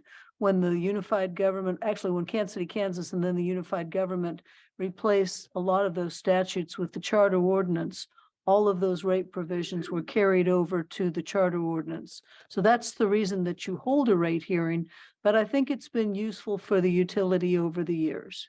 So what I'm doing now is going through the process of the rate hearing for you. So you'll be familiar with this. It's been a number of years since you've actually held a rate hearing. In 2020, maybe it was 2019, one was underway and then the pandemic happened and everything changed economically. And Mr. Johnson said, let's just hold off on this. There was a rate, a specific rate that was being considered to be put in place for some of the industrial customers. And it was decided to defer that as well for this hearing. So what we have now is an electric and a water rate hearing. This is being brought to you by staff after discussion with consultants. You are the decision maker. So consider yourself as the judges of this rate proceeding with plenty of time for the evidence to come in. The statute and now the charter ordinance says that you have to have at least 90 days notice of the public hearing. And before that notice gets given, you really need to have what the staff recommendation will be in place. There is, as part of your policies, you require yourself to regularly do what's called a cost of service study, which evaluates the different components of providing service to the customers. And so you've got a cost of service study that's just about complete, maybe complete on the water side, and one that's just about a complete on the electric side. The draft of a notice that was in your packet was based on a draft of the cost of service study, but until those cost of service studies are done, we won't know exactly what the staff has recommended based on what the engineering consultants are suggesting. But you have the requirement then to give 90 days notice. And one of the reasons that you want the cost of service study in hand is because the rules are you should have in hand basically what the financial information is that's causing that recommendation to be given. Mr. Melhoff is in the process of working on some frequently answered questions as well, which will put it in a lot more layman's terms about what's being recommended. The cost of service study is very precise, lots of tables, goes through numbers, has a test year and assigns costs to different cost components and then assigns costs to different customer classes. So all of that is being finalized. And I have a very lengthy paragraph in the memo that I wrote for you that describes the need to have the financial data, the supporting documents, and the analysis that support the rate increase and the rate design changes that the BPU staff will propose to the board. Where is that, please, in the memo? You said you had Well, should have been in your I have the memo, but packet. I don't know. Oh, so the second page. It's the second page, and that's under the charter ordinance. You have to publish a notice of the public hearing at least 90 days. And at the time the notice is published, there will be the financial data, the supporting documents, and the analysis. Thank you. I'll talk a little bit about some timetables, but I'll do that in a minute.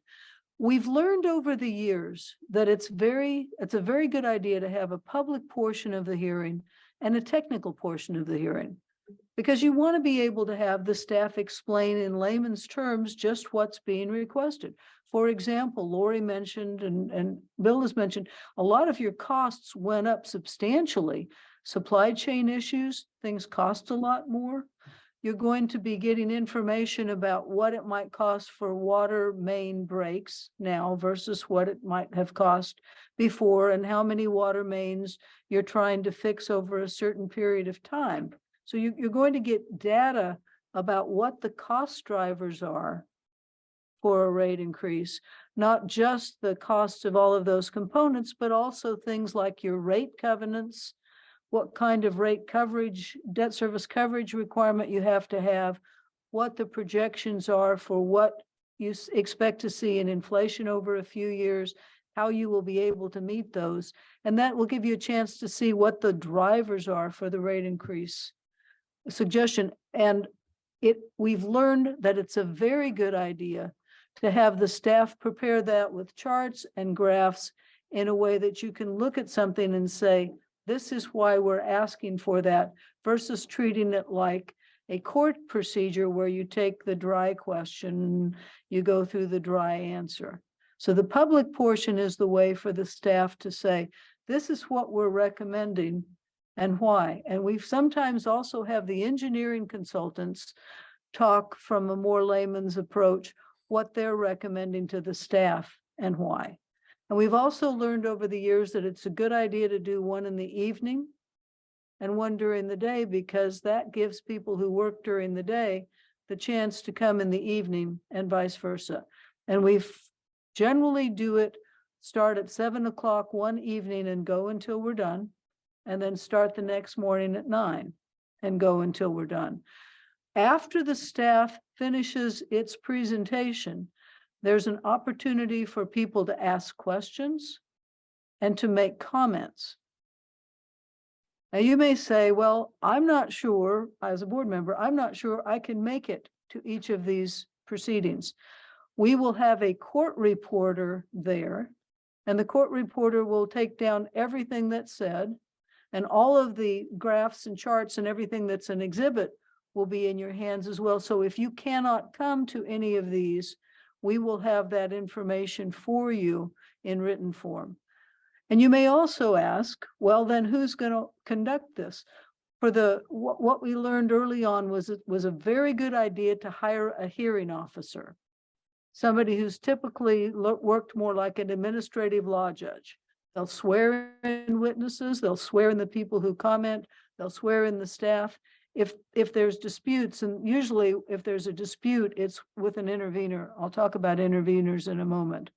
But it's a good idea to have someone hired to just say, all right, I call the hearing to order, and I'm calling the witness, and I'll swear the witness, and I will be acting as BPU's counsel, but the hearing officer will be an independent party. Our hearing officer that we used for several years was Phil Carson. He has now retired. So I'm talking with Angela about who we may have as a replacement. But again, you as the board do not need to act as the hearing officer. As I said, you're the judge. You're going to make a decision when you have all of the information in front of you. Once we finish the public portion, we'll move to the technical portion. And that's where we ask the engineering consultants to basically say, is this your cost of service study? And do you make these recommendations? And we frequently do that just by written testimony, rather than having people ask questions and repeat those answers. However, that written testimony will be available for anybody to read who wants to, because that's part of the financial information that's in support of the rate request. Questions before I go on and talk about interveners? Yeah, Kathy, is the technical portion required to be in written testimony? No, it isn't, but it's a lot easier because it is technical. So you want to say, Craig Brown, the engineering consultant, what are your qualifications? Goes through the qualifications. Did you prepare a cost of service study? Yes. Would you go through what the cost of service study says? Now, we could read those questions and answers, but I think it's a good idea to always have that written testimony. It's also a good idea because we want to provide that to any intervener. We want to provide that early so that they will know what we are saying about the reasons for the rate hearing. And so part of our requirements in the rules of procedure that we developed was that written testimony should be prepared. Now, of course, I've got all of this and it's not completely. We would like to have our written testimony prepared 70 days before the hearing, just so it'll be available for anybody to look at.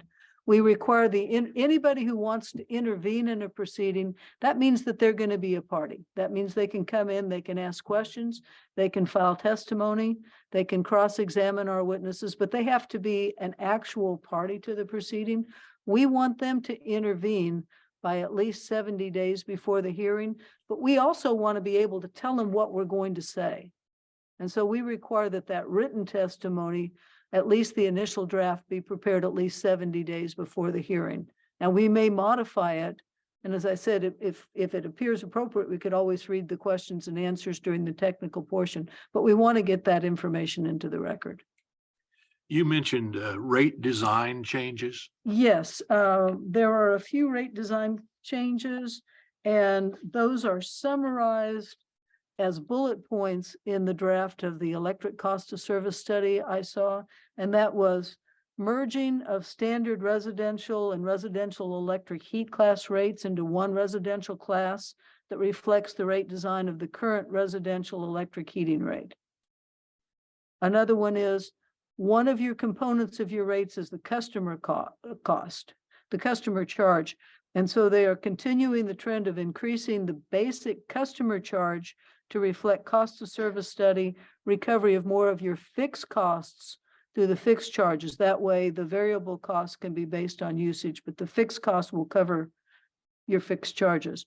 Then it's the rate that Andrew had been working on was a new green rider for the large commercial industrial customers that want to procure energy with renewable attributes. I think we've got, what, 2 customers that are interested in that. And so they've been tinkering with the rates, and I believe that that's been discussed with those customers. There was some discussion in the financial presentation about the ERC, the energy rate component being down. And so one recommendation is to modify the energy rate component or the ERC rider to allow for additional recovery over costs. So you build and maintain an ERC reserve fund. That way, when you can't collect the energy rate component through rates because of whatever reason, you may have a reserve that will help keep that in place. But that would be recovered over time. And then they're probably going to make some language changes within the rate manual. Well, there's a lot of discussion in the earlier part of this meeting about a rate for, let's just say, somebody who is under the poverty level, or for senior citizens, or for people on fixed incomes. How would that type of a rate, would somebody from the public have to intervene and ask for that? Or how would we look at that, or possibly get some information on how that would affect our? I think you have to distinguish how you can help people with paying their bills versus looking at the attributes of a customer class. That was something that Lori and I talked about, and I'm glad you asked the question, because you've got basic charges that every customer has, and that's that basic customer charge. Now, I am a single person, and I don't have a lot of charges, but you wouldn't choose that by my income because I'm a lawyer and I make a good salary. You can't suppose that someone who is lower income has the usage patterns of someone who has very minimal usage. And so you can't really design a rate around an economic level, but what you can do, and what I understand you are doing, is consider whether or not you've got ways to identify customers who may need additional support. So if, for example, you've got some federal money that might be available to identify the customers, you can help set things up. You can also, I think, work with customers to help customers identify ways to control costs. You know, for example, how many showers are the kids going to take in the morning, and when can you lower your utility rate? And if you get a smart meter that costs however many dollars, when will that pay for itself? I mean, these are things that you will not see in a cost of service study. I don't know that you can create a rate that says a poor person uses less electricity or should pay a lower rate, because if you do, you will be saying that other people are going to be paying for that service. And part of what they try to do is get close as possible to cost of service. That does not mean that you cannot dedicate some of your resources to helping people pay their bills. It just means that it would be hard to define a customer class based solely on economic status. That may be a long-winded way of answering the question, Lori. I don't know if you want to add anything to that. Wow, great, thank you. Well, I almost forgot my question. What brings standing to a party? You talked about parties. They have to formally intervene.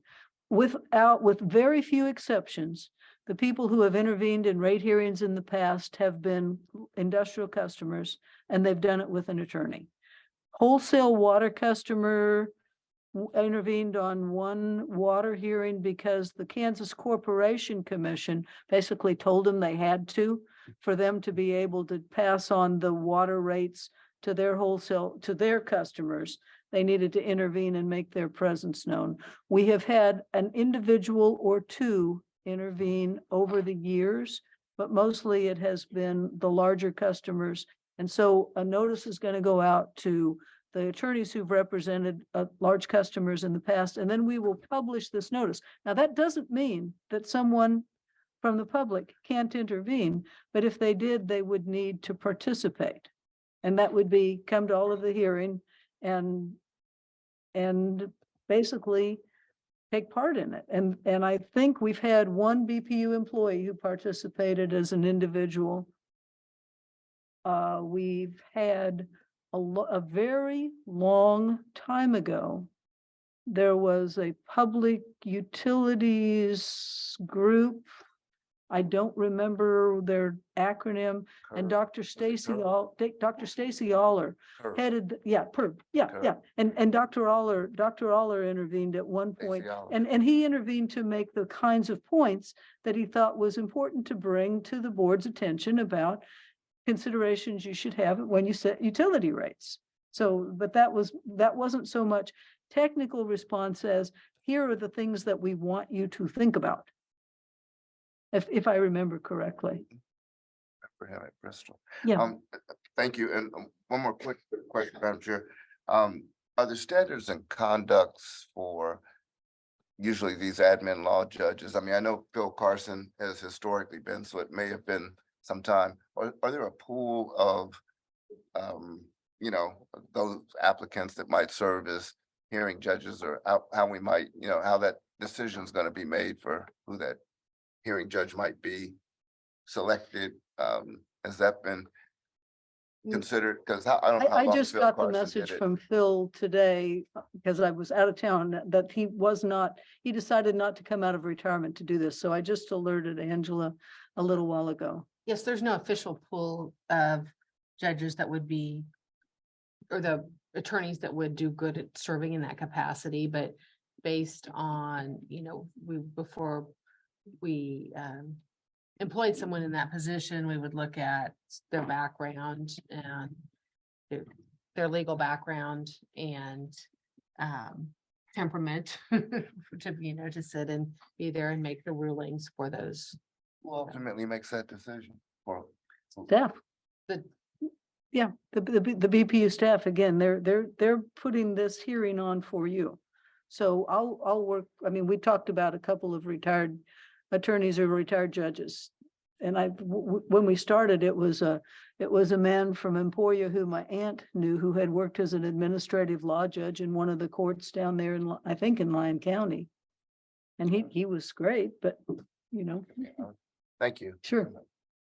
Hey, Kathy, you mentioned the rules of procedure that are BPU specific, right? That were developed Yes. by y'all at some point. Are those available to the public? I think I would think they'd have to be. the answer is yes. I don't know whether they're on the website, but I know as we get ready to put everything out to the public, the rules of procedure would certainly be, and I'll count on BPU on how to make it available. So the rules, are we using the same from 216 or are we? Yeah. So those will be in the next board minutes Yeah. Are they? as well. So they'll be online. They're in here. So they're already online. They should already be online. We then. already have them, but Yes. Yeah. And really, hasn't been much in the way of disputes. Part of what disputes over, I mean, there's been disputes over outcome, but there's been very little disputes over procedure. One of the things we've learned in the past is if you don't let the industrial customers know early and then remind them a lot, they may show up at the last minute and say, hey, we should have been here before, but we didn't think about it. And you actually let them do that because you generically, the BPU wanted them to have their say. And that was one where it took several months to have a final decision. So we're going to try to make sure that we bring everybody to the table as soon as we can and get the information out and make people aware of it as soon as we can. But ultimately, we, the interveners and we, the BPU staff, will try to work out that kind of thing so that the hearing officer doesn't have to make a ruling on, will there be an extension of the time for people to intervene? And so you've seen in these materials that we ask people to intervene 70 days before the hearing, but it can be extended if the BPU staff agrees. And they've usually reluctantly agreed. Thank you. And if you could hang on for 1 second, if I could ask the folks in the gallery, just either to hold it down, or if you guys want to have a conversation in the hall, please do. Thank you. Go ahead, Kathy. So why does it matter if somebody intervenes? Because they can sue you. If someone doesn't like what's being proposed, they can appear in what we call a limited appearance. They can show up and at the rate hearing, they can say, I am worried about this rate. I am worried that this amount of the increase will make it difficult for me to pay my bills, but they don't have to formally intervene. You should, of course, take all of those comments into the same kind of consideration as you do if the industrial customer says, there's this one little tweak in how that green rider works that I'd like you to think about. But the person who does not intervene cannot sue you. We think, and again, I'm speaking, I guess the we in this case is the BPU staff and consultants.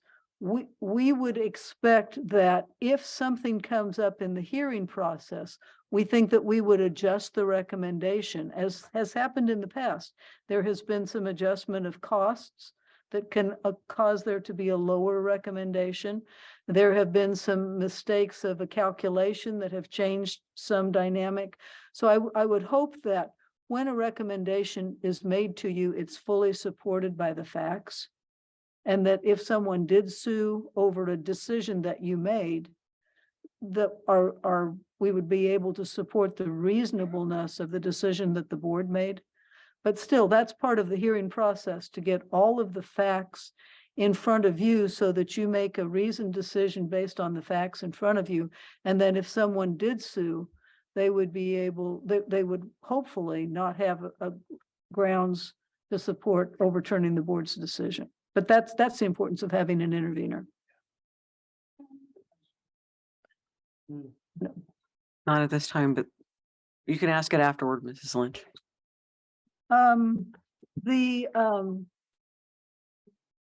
The decision presented to you there will not be presented to, start over that sentence.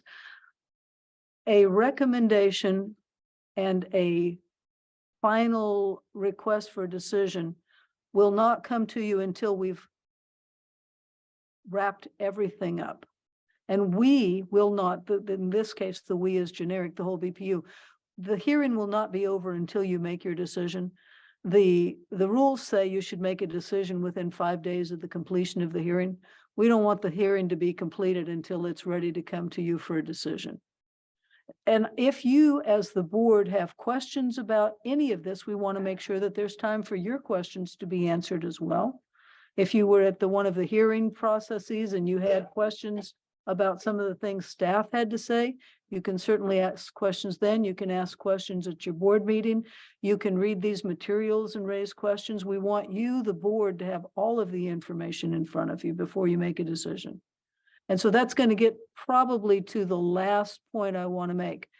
People will call you, or they may come up to you and say, what are you going to do? And the answer is, I will not make a decision until I have all of the information in front of me, because your job is to gather all of the information. And so when we have the public hearing, if any of you are here, I would introduce you and say that you are here, but you are here watching this, and that you will not make a decision until you have all of the information, because that's your job. Make the decision after you have all of the information. Is there anything I left out, Lori? I'll just look through my notes real quickly. I think that's basically all I was going to tell you. So questions?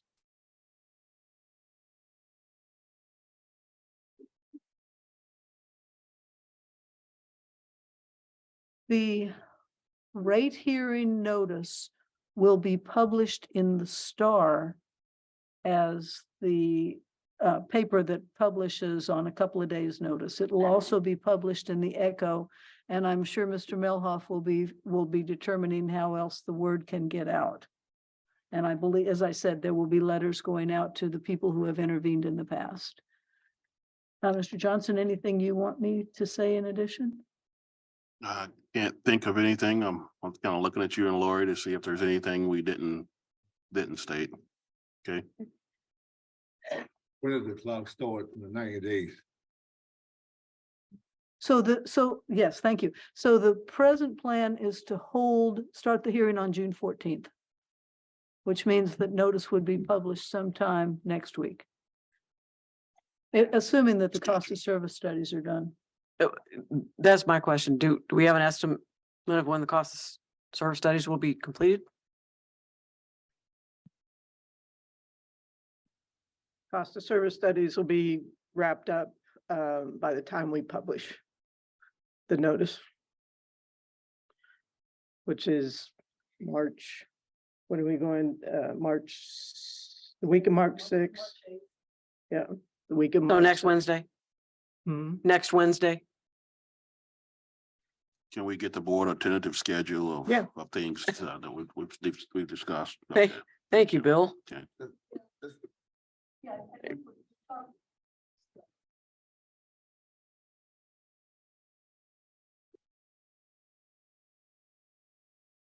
If we sent the notice to the Star on the Wednesday, which is the 8th, it would be published the 10th. If we were ready to send it to the Star on the 6th, it would be published the 8th. But we're thinking publication next week and that the cost of service studies will be completed. So we've got a few days. And if we publish by next Friday, the 10th, that's sufficient for a hearing that starts on June 14th. Have we ever recorded the general public, something like a line item in a billing to the general public that says that this would be held? Has that ever been done by way of notice? Like a line that might be put on a regular bill? As far as the notification of the hearing, Yes. I mean, we could put a note on the bill. We have a section on our bill that we can provide a messaging. I mean, if that's not cost prohibitive to do, just to add a No, line. I just mean, we general have a public. comment section. And of course, that's a decision that they make, not me, not me, but I Right. just think we, and also, we don't have a local newspaper, but we do have the Wyandotte Daily online beyond the Star. And many people that don't receive the Star, but the Wyandotte Daily online, we just don't have many media choices in our county. But if that's possible, I'm sure Mr. Melhoff, David Melhoff will probably add that too. Okay. Thank you. Thank you, Kathy, Lori. Any other comments from the board, questions before we? All right, I'll go ahead and go into miscellaneous comments. I don't know that everybody's received word, but Mary Rupert passed away. And so What? with the Wyandotte Daily News, she's and I knew that there was something going on with her. I just heard the news a couple of days ago, I believe, that she passed away. But you looked at the website recently. I mean, the contents haven't changed for about a week or maybe 2 weeks. So it's apparently she was ill. I don't know the extent and or why she passed, but she's no longer with us.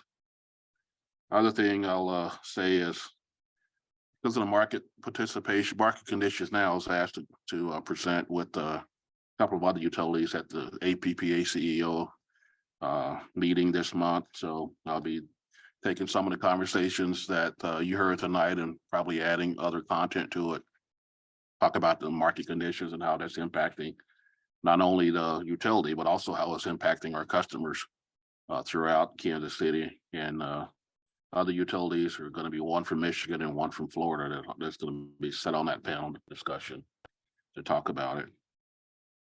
just got back today from Washington DC, meeting with both senators and representatives, and a lot of the conversation there was, what are they doing to support the community, to support the state?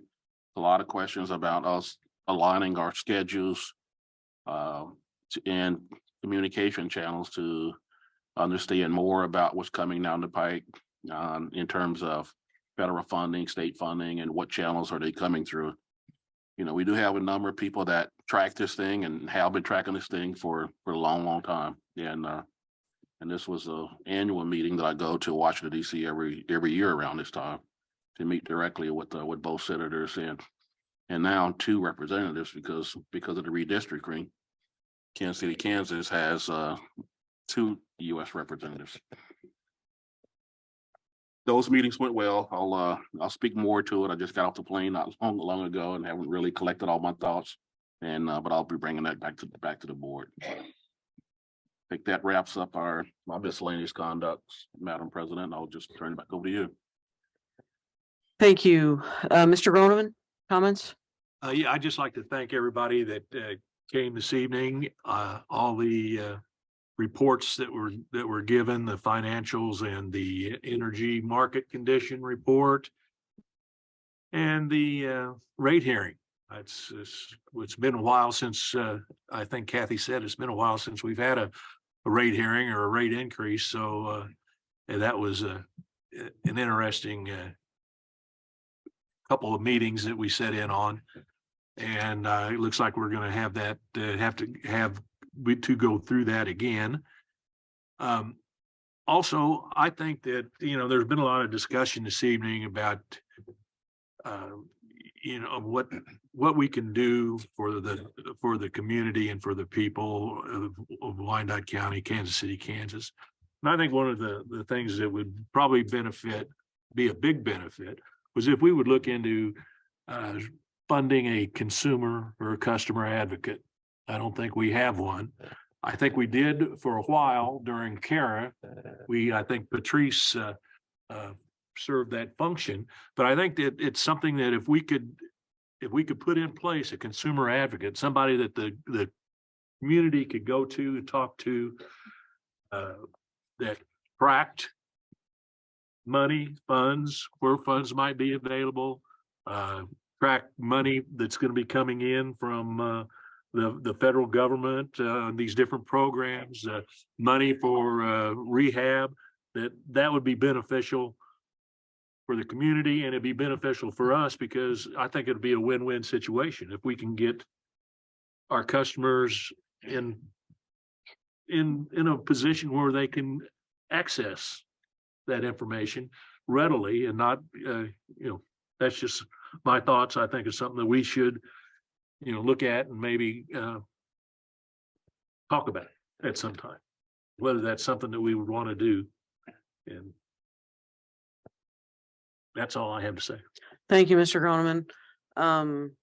I guess my thought is on that particular issue is to perhaps include that in work session discussion for the next meeting, if that's possible, Mr. Johnson. Yeah, I think I've talked to you about some of the plans we have for that. So yes, we can put it into a work session. And Tom, thanks for bringing it up. And we are thinking about how we get there. So. Thank you, Mr. Haley. Yeah, thank you, Madam Chair. Certainly to Scrum's last point, I would be supportive, get with Mr. Dumovich, see if we can get another line item in some of the personnel that we have here, get with Dennis and see if that's possible and have it in next week's work session. I want to continue to stress that I would hope that beyond the consumer advocate, that there'd be an actual opportunity for a lobby or for some human interaction with those who have issues with their bill or otherwise to discuss what the status is. I will continue to press, if I'm the only one here, that we have that line item in our budget to have someone, a live lobby someone in a live lobby that can have that interaction. I was in another, at another utility out east. They have a 24/7 and their utility is much greater than that. Someone can go in 3 o'clock in the morning and it's a little kiosk, small little glass enclosed area with the hole in the middle, but they're, it's 24/7 at their main office. And I would hope that, again, we find the ability to have that interaction and that live lobby interaction may dovetail into the consumer advocate if they don't find resolution. I want to thank those that came out this evening and for your presentation, and those online. I continue to appreciate your involvement and your concern, and we share those. Genuinely do. We take notes, all of us. Also for the review that we have of our financials and of the proposed rate plans and rate increase plans that we have. Thank you very much. Most informative and most appreciated. Finally, I'm really excited about some things that we're trying to do, introductions in the legislature. At kslegislature.org, they'll see that there's a bill that's been introduced, Senate Bill 154. And Senate Bill 154 is not going to pass this year, but the dialogue of it is going to be held this year, actually this month, March, and it would limit the amount of fees, taxes, and other charges on a utility bill assessed by a board of public utilities. Senate Bill 154 would limit those charges, like the cumulative charges, pilot, stormwater, and what have you, to 15% of the bill. And for many of us, that would be a significant drop. Certainly, I hope the bill will be held in conjunction with the discussion by the UG and its commissioners for what their revenue drop would be, because if that were implemented to only 15%, there would be a change, huge revenue shift. Another measure that was introduced but has been withdrawn was to have ratepayers access the Kansas Corporation Commission on issues of policy, and that's been withdrawn because I am really encouraged personally by some of the policy implementations that your administration actually has implemented with the help of Mr. Johnson, Ms. Mulvaney Henry, and your predecessor, President Gonzalez, that we're doing that sua sponte on our own. See, Mr. Johnson has implemented, and I won't enumerate what some of those are, like cold weather and transparency and others, but you don't need to have the state to say that our BPU can, our ratepayers could check with the Kansas Corporation Commission. So I wanted to throw those out and to again thank everyone for coming out, and that's all I have. Thank you, Mr. Haley. Mr. Mylan? Thank you.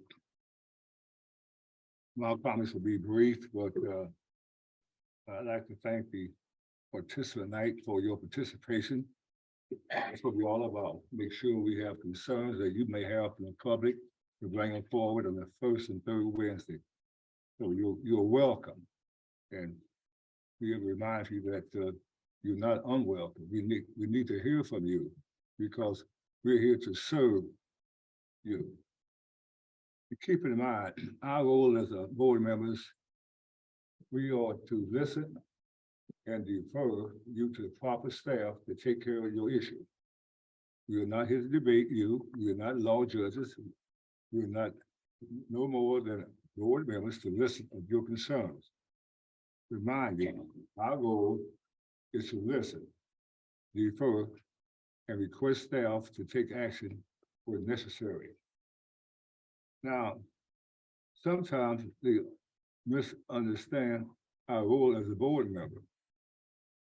And I'd like to remind the board also that we're not here to debate. Listen carefully. We can take the proper action.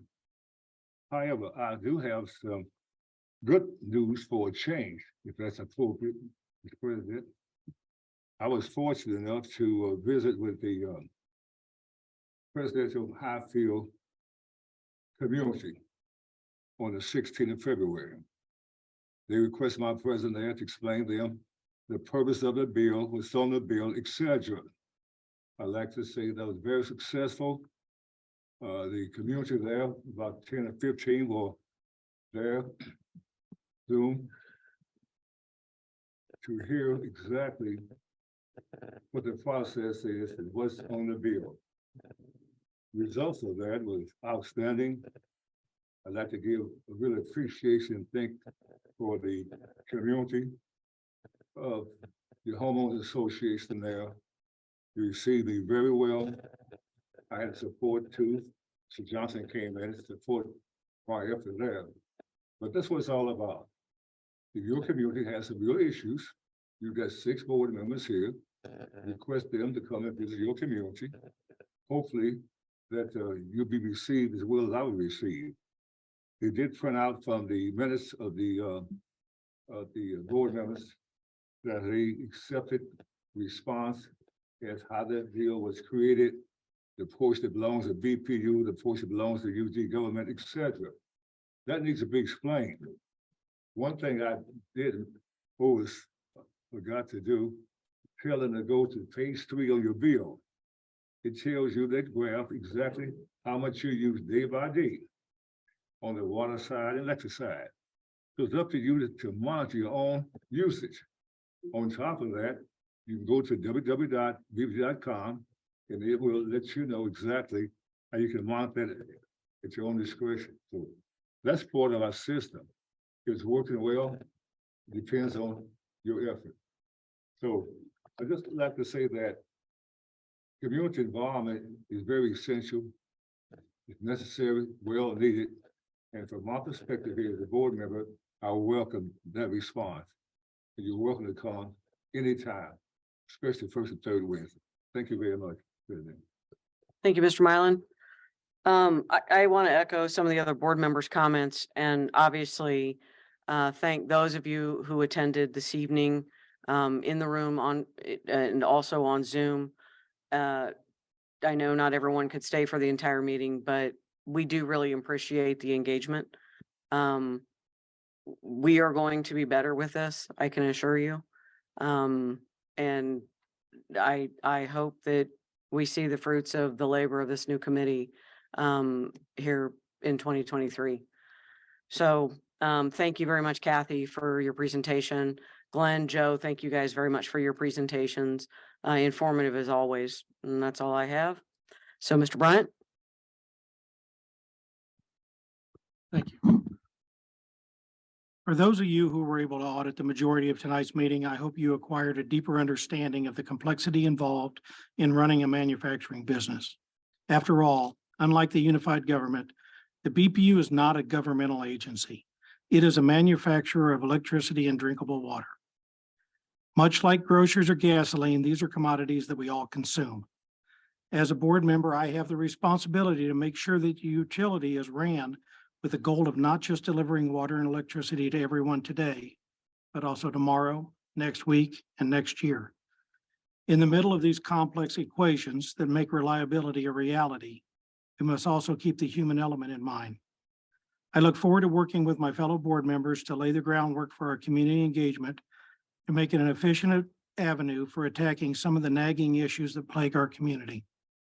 On another note, I would ask for staff to assemble an easy to understand walkthrough of a BPU bill. I'd hope this will include explaining each of the buckets or line items on a residential utility bill. Please note that I do not expect this to include the UG portion, just the BPU charges. And let's make it as simple as possible during a regular session so that everybody online and in here can better understand why all those buckets are used and how they're used to recover the costs at the utility. Thank you. Thank you, Mr. Bryan. Mrs. Gonzalez. I'd also like to thank the community for coming out tonight. I think we're getting a little bit more understanding because people are staying just a little bit longer than they used to. So hopefully the community will get a better understanding of all the things that utility does to try to serve you clean water and heat your homes.